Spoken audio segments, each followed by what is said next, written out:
I've come across a surprising number of therapists and other practitioners in my field who make the same fundamental mistake. They assume that if you are not talking about your feelings, you're either numb, heartless, or just being difficult. But in my clinical experience, the reality is actually the opposite. What looks like a lack of emotion is frequently a high-pressure buildup of feelings that simply have no exit ramp because the brain can't find the right words to label them. I'm Dr. David Danish, a double board certified psychiatrist. Today, we're talking about alexithymia, or what I often call emotional blindness.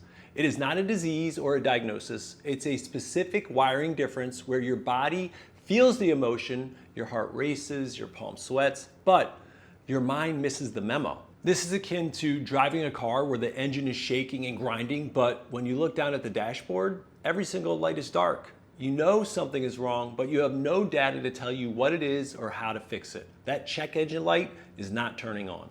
In my practice, I found that the biggest nuance people miss is that individuals with alexithymia often feel emotions more intensely in their bodies than everyone else. Because there's no label for the feeling, it stays trapped, building up pressure like a tea kettle with no whistle. To understand how this reshapes their lives, we have to look at three core categories I see in the clinic. First, there is a difficulty identifying feelings. This is where someone might have stomach upset or mild stomach pain, and the brain struggles to figure out, are they hungry, are they tired, are they sad? I will see a lot of patients who've gone through exhaustive GI workups, including scopes, laboratory studies, samples where they look at histology or the samples under a slide, only to find that everything is actually physically normal. Despite a completely clean bill of health from their GI doctor, they still feel a physical knot in their stomach. What's actually happening is that their brain is interpreting the physical tightness of anxiety as a medical illness because the brain does not have the emotional file folder to put it in. Second, there is a difficulty describing feelings. So this shows up in relationships as the, I don't know, or I'm fine. If you are the partner of someone with alexithymia, it can feel like they are shutting you out on purpose. But what's actually happening is their brain is not able to hand them the words to use. It's like being asked to describe a color you have never seen before. Third, we see externally oriented thinking. These individuals are often world-class problem solvers. If the sink breaks, they know how to fix it intuitively. But if you ask them if they are feeling such and such emotion, they start talking about the facts of the house or the schedule or the weather rather than their inner emotional state. They focus on what is happening, not how it feels. Now, you might be worried that this means you or your loved one lacks empathy.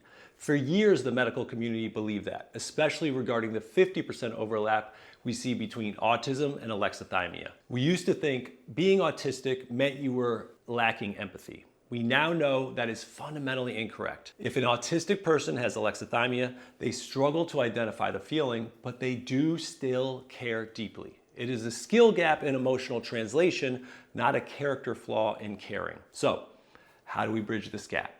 We move from a manual transmission to an automatic one by using a tool called a feelings wheel. This acts as a translator of sorts. You start in the center with the broad categories like mad or sad. Then you move to the middle ring to see if that anger actually is frustrated or hurt. Finally, you reach the outer ring for a high granularity words, which just means very specific, detailed labels like infuriated or resentful. In the field, we call this naming it to tame it. When you give a vague bodily sensation a specific name, your brain's logic center, the prefrontal cortex, can finally step in and help the emotional center, the amygdala, calm down. Because the short video can only cover so much, I've placed a specific free resource in my Mind Vault linked in the description. It includes a feelings wheel and a guide on how to start stop and scan sessions to help you connect your physical sensations to emotional words. If you remember one thing, let it be this. Alexithymia is not a lack of feeling. It is a lack of clarity about what you are feeling. Your emotions are there, they are valid, and with the right tools, you can learn to speak their language.